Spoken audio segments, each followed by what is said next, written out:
The fact that your kid is coming to a Shabbos meal is unbelievable, okay?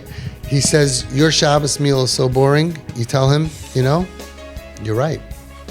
What can we do? Let's come up with 5 ideas to spice up the Shabbos meal. Because we don't want it to be boring. We want him to be there. We want him to be happy. So tell him, what would you like? Okay, what do you serve? We have kids who don't want Jew food, right? I don't want Jew food.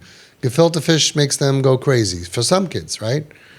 Okay, so we have parents that literally, they serve different food and the kid is at the table. What's more important? Okay, if you give a beautiful 30-minute drasha and by the end, your kid is hanging himself, you know what I'm saying? That's not going to work. In front of kids, we don't do that. In front of kids, if you're going to say Torah at the table, if I give you permission together with your Das Torah that you should say Torah at the table, which you need permission for. If you're at that stage, it's going to be the Torah that I teach you, the stories of believing in kids and not judging people, and all the beautiful part of Yiddishkeit that's going to show them, wow. Because unfortunately, they think nebuch, what they say about Yiddishkeit, they had bad experience. You want to teach them the beauty, the great stories that you could say at the Shabbos table, right? You say a story of the Chazon Ish. You say so many beautiful stories. We have thousands of stories out there that show how the Gedolim and Torah and Das Torah loves every single Jew, right? Don't make them feel uncomfortable. Don't make them feel guilty. Short, easy stuff, right? Halavai, they're at the place you take out, and I am pushing my book, GPS, because that's why I wrote it. And you could say, you know what? You could do a page of GPS. Every page makes you feel good. Tells you the value of your neshama that never gets destroyed, how much Hashem loves you, going through difficulty. You could read the jokes, the stories, if you're up to that thing. But when your kid is complaining about something, listen. Do you want them to say, I grew up hating the Shabbos table, it's so boring? Now, I don't know you, so don't take it personally. Maybe it's not boring. Maybe you have people juggling fire, Shabbos fire. Maybe I don't know what you have going. Or maybe it is boring. Maybe it's a wake-up call that, hey, we got to get some puppets, and I don't know, we got to figure out how to make it not boring. So, number one, if it's really boring, make it not boring. And if it's not boring, but to him it's boring, make it to him not boring. Okay? And no criticism, and no arguing, and fun. Make it fun. Halavai, I'm telling you, everybody else in the room is jealous that your kid is at the Shabbos table. So he's there. If they're there, right, we just draw him in. The food that he likes. He should look forward to Shabbos because I get whatever that food is. It's probably not herring. Right? A lot of our kids like Chinese food. So what? So Friday night, sushi boats. Friday night, he started serving Chinese food. And look at him. He is not Chinese. Just to be clear, okay? You would be the tallest person in China. First of all, he's the very tallest chassid I've ever seen. But in China, you would be the star of the basketball team. Okay? Yeah. We just give the food. Thursday afternoon. Okay. Basa v'dagim. V'chol matamim. What's v'chol matamim? V'chol matamim. Yeah. Right, what people like. You yourself, you could have your basa v'dagim, but you give them the v'chol matamim. The main thing is to have the kids there, having a good time and good memories. It should be a place which is safe and a place where everybody has a good time. And of course, if you have other kids, you have to work that out also. A lot of kips only come after the Jewish part. So you do the kiddush, you do the hamaitzi, right? And then they come in for the thing. You don't sing zmiris. You could do it afterwards. After they finish and they go upstairs nabuch to watch TV or wherever they go, then you take out his mirrors and you could sing as much as you want and you can do whatever you want. We're not marachik. We're not marachik. You could take out your herring, you could take out your gala, you could take out your all the Jew food. All the Jew food comes out afterwards. And then you take out his mirrors and you sing ka'echsa, you sing karibain. You don't have to, And remember the story of the Chavetz Chaim. This is such a beautiful story. I love saying it over. It's hard to believe. Reb Leib Chasman was a big gadol ador. He was a Talmud of the Chavetz Chaim. And he traveled to Radin to go to his Rebbe, to go to the Rashke Bahag, the Chavetz Chaim. Comes to the Chavetz Chaim's table, Friday night. He starts right away. Yoim HaShishi, Vaychul Shemar, skip Shalom Aleichem, Eish Yisrael, skipped everything. Serves the fish, the challah, the fish, And then the Chavetz Chaim saying Shalom Aleichem. So he asked the Chavetz Chaim, Ilamdeinu Rabbeinu, please teach me, what happened? Chavetz Chaim said, I was concerned that after traveling a whole day, that you're going to be hungry. And I didn't want you to be hungry. He says, the malachim einam re'evim. Angels don't get hungry. They could wait for their song. Chavetz Chaim. He wrote the book. He knew the halacha. He actually wrote Mishnah Berurah. And he said, I'm concerned. And this wasn't a sick person, and it wasn't an old person, and it wasn't off the derech person, and it wasn't a little kid. It was a healthy Reb Leib Chasman, future Gadol Adar. Reb Leib Chasman. And he was probably very excited, I would say, to hear the Shalom Aleichem of the Chavetz Chaim.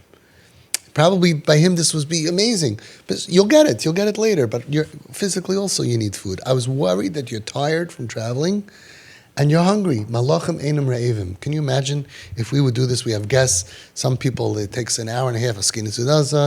People are dying, fainting. People are on IV. He says the angels don't get hungry. They can wait for their song.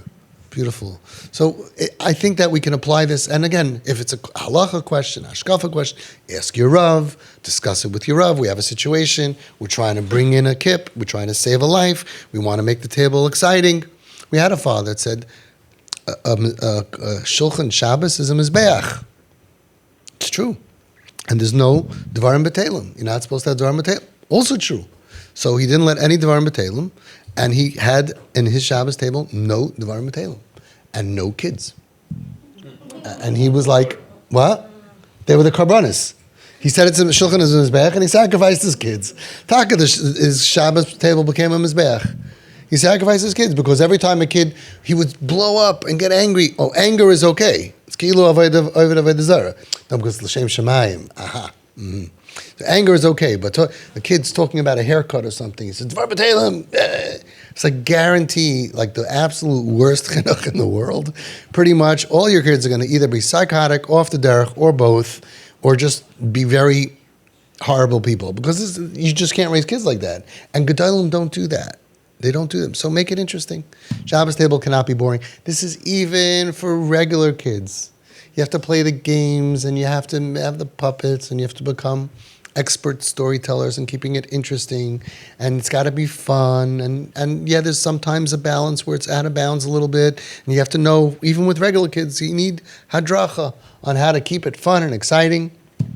No falling asleep at the table, dads. Can't do that. You know, the story, Reb Pesach Krohn says that this kid, he was the Shabbos Tati in pre-1A, right? You know, so he comes, he gets the kittel, you know, the white shirt, you know, like looks like a whole long dress, and he goes and the teacher called up the parents to say what happened. He said he put on the hat and he got the cup and he said, "Oh, yeah, bich gehat a schwere Woche. Oh, did I have a hard week?" That's what he thinks Shabbos Tati is. And then he goes,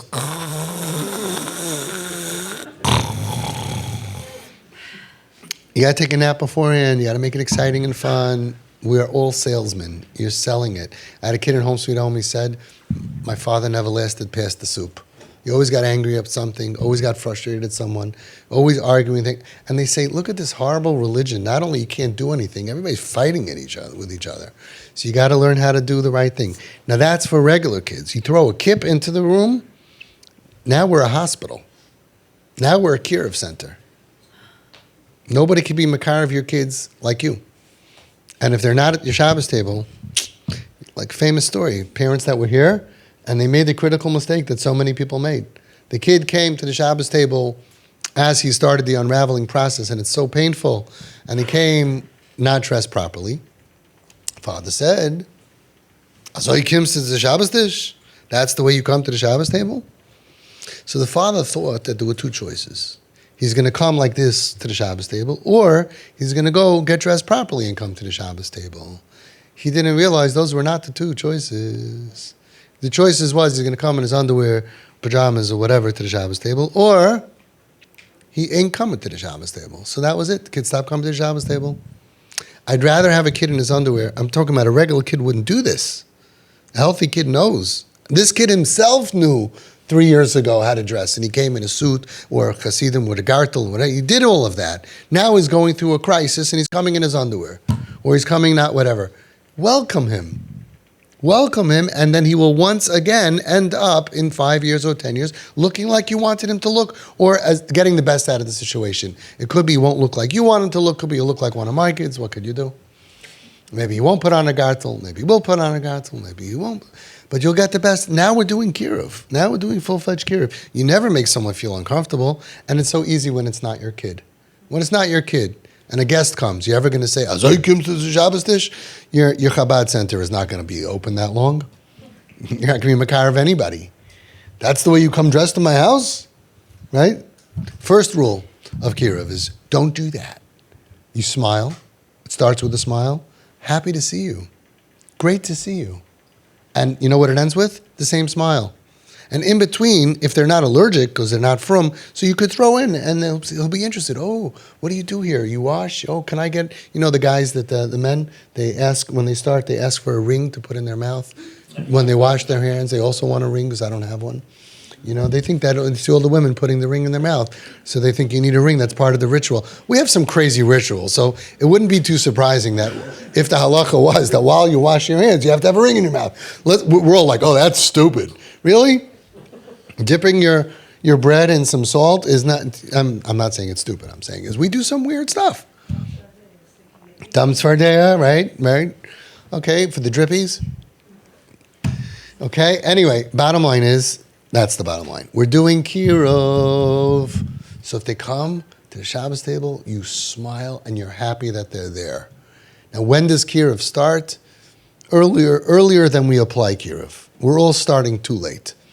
As soon as there's already a sign and you see there's a rebel, you see that twinkle in the eye, don't fight. You know, the kid knew by his bar mitzvah how to dress in 14, and he hits 15, 16, get hadracha. But the Shabbos table has to be the focus of Jewish life. Has to be the place that everybody feels there's something beautiful happening. And it's not like the storybook. And you know who knows that? Bali Tshuva. Bali Tshuva say, I don't know, I looked at this book, Shabbat, and everybody is there, and it's serene, and all the boys are sitting on the chair, and all the girls, they all look like the mother, and the boys look like the father, and everything is so beautiful. Yeah, it's called a picture. Okay, that's not what any Shabbos table ever actually looks like. There's people getting up and kids fighting and kicking, and the stuff happens. And you have to learn how to navigate that, and there should be classes. There should be classes, and there should be instruction manuals given out for parents, especially the fathers, and there should be drugs given out to the fathers to be able to survive this with a smile on your face and without killing anybody or pushing them away. It's very tough, but you got to do it. And when a kippah is involved, you know what to do. So happy to see you. Wow. What can I get for you? Look at the beautiful video of Reb Shlomo of Reb Volba. I don't know if it's true 100% or not, doesn't matter. It's a great video, right? Why ruin a movie with the facts? You smile at him. Great to see you. I'm so happy when you're here. And don't do anything that makes them leave or makes them feel uncomfortable. Over time, you'll see more and more clothing starts to come up, start to get more appropriate. All of a sudden, they start to mature, they start to dress differently. But as it's Hashem by everybody.